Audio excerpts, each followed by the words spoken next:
Hey guys, it's Ben. Welcome to the channel. Today I'm doing a quick review of Daredevil Born Again Episode 1. Minor spoilers lie ahead as they are doing a weekly release of the new episodes. Currently there's only 2 episodes out right now on Disney+. So originally this new series was announced about 3 years ago at the San Diego Comic-Con. At first I was a little disappointed, mainly because they had first announced this to be an actual reboot of the series, even though they were bringing back fellow actors of Charlie Cox and Vincent D'Onofrio to play Daredevil and Kingpin respectively. And also prior to that announcement, the previous year they had actually brought back Vincent D'Onofrio to play Kingpin in the Hawkeye series. So at that time there was a little bit of confusion because when they announced the series they said it was supposed to be a reboot, but after Hawkeye, the actor who plays Kingpin also said that he is in fact reprising his role of the same Kingpin from the same Netflix Daredevil series. With that and Marvel never actually announcing if this was a continuation of the original series or if this was a new reboot altogether. But now I'm here to say, after watching the very first episode of Born Again,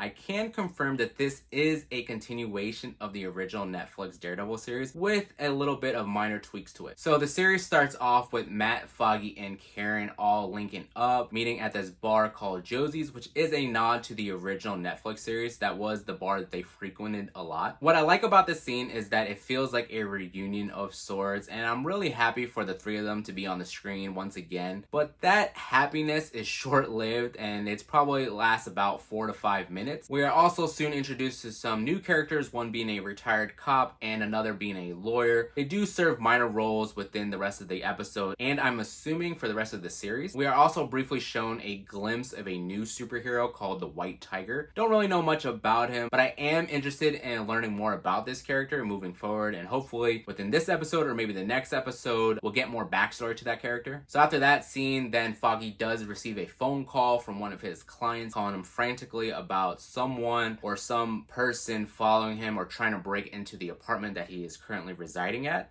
We're then shown a silhouette of a masked man who I know to be Bullseye. We can see that by the markings on his gloves, as well as they show a little bit of a nod of him throwing a paperclip at a fly and it just hits him right directly onto the wall. And so next comes the action. And so we have Matt overhearing this conversation between Foggy and his client. I mean, I knew that Daredevil had super enhanced hearing, but this takes him to a whole new level. This almost seems like he's like Superman of some sorts because he is overhearing a phone conversation between Foggy and his client over the telephone through a crowded bar in New York. So for this series, Matt Murdock got a super buff in the hearing department. So after Matt hears the conversation, he takes off in his Daredevil costume, and this is where it gets a little cheesy for me. We are shown Daredevil taking these huge leaps off of buildings, and it is some CGI heavy somersaults and flips all around. I don't know, I missed the Netflix grounded budget for this one. So after that, the guy that calls Foggy actually apologizes and says that he's sorry. He just wanted to really know where Foggy was at the current exact moment. So after the dude apologizes, we are shown to the reveal of the masked guy to be none other than Benjamin Poindexter, who is Bullseye. This is the same actor that portrays him in the original Netflix series, so that is actually pretty cool to see him reprise his role in this one. So Bullseye is shown loading up the sniper and taking the shot at poor Foggy. Now, I have a little bit of an issue with this scene, mainly because this was supposed to be an emotional, impactful scene, and for me, it just felt flat. You have seen the original Netflix series of Daredevil and you had recently watched it, it might hit a little differently. Because I hadn't seen it recently, it didn't really hit that emotional aspect for me. Mainly because, for whatever reason, I just remembered that originally the actor that was playing Foggy wasn't supposed to reprise his role and they were actually going to kill him off screen. And then it was reported that he was in fact coming back, and so I thought they were just going to include his character again and whatnot. But to have him come back and then being killed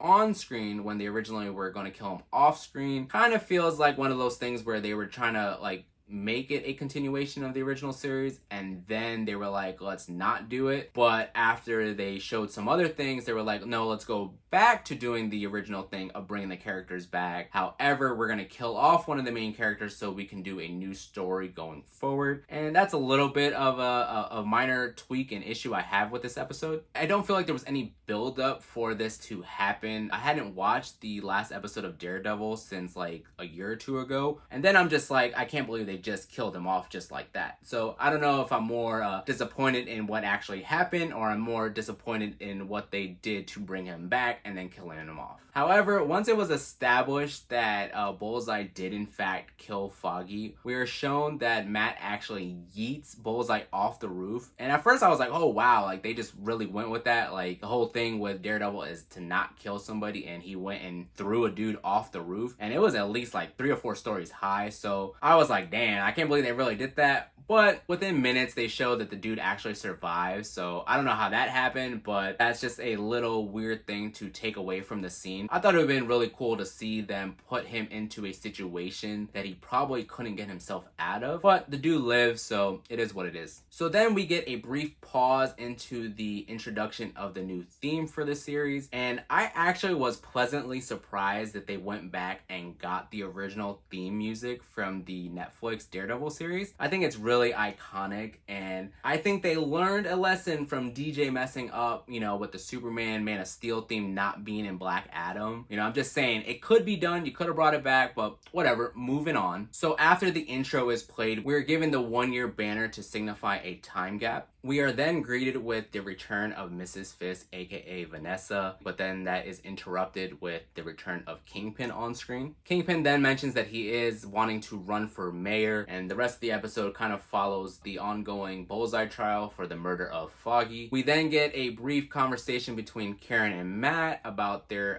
friendship / relationship kind of souring and ending off. It's weird to bring Karen back into the fold. I'm not entirely sure if this was just for a cameo appearance, because they did introduce a new love interest for Matt later in the episode, and the episode actually ends with him being on a current date with that love interest, and then him finding out that Wilson did in fact win the election for mayor. That's kind of more or less how the episode ends. There was a brief meeting between Matt and Kingpin during the episode, and they both go back and forth about how Wilson doesn't want vigilantes, and Matt actually talking about how he doesn't believe that Wilson can change and become a mayor for the city. And that's kind of how they leave it at that they both basically say that they're going to take down each other if one of them steps out of line. Lastly, I do want to say, while I didn't enjoy the first 10 minutes of the first episode for Born Again, I am very optimistic to see where the series leads us and what it sets up, and or if it brings a closing to Daredevil, or if this is going to actually set him up for something in the future, for something like Phase 6. I also want to point out that there are little bits of descriptions that Kingpin addresses between Spider-Man. He doesn't mention Spider-Man by name, but he does mention a man dressed up as a spider as one of the vigilantes that he doesn't want to see out on the streets. He also briefly mentions about how his niece Maya, aka Echo, shoots him in the face, and that was done in Hawkeye, and then he makes a brief appearance in her show of Echo. I think that was a really cool way to establish that they are part of the same universe, which brings me back to readdressing my favorite part of Phase 5. Originally, in one of my previous videos, I mentioned that the Marvels was my favorite. I also actually forgot that Echo dropped last year in January, and that is actually part of Phase 5 as well. And so I do want to mention that briefly, that my favorite parts of Phase 5 so far has been Echo, the Marvels, and then Brave New World. I'm really excited for Daredevil Born Again, so I'm really interested to see by the end of the season where it lands in my MCU rankings. Right now, after episode 1 for Daredevil Born Again, I will give it a 3.5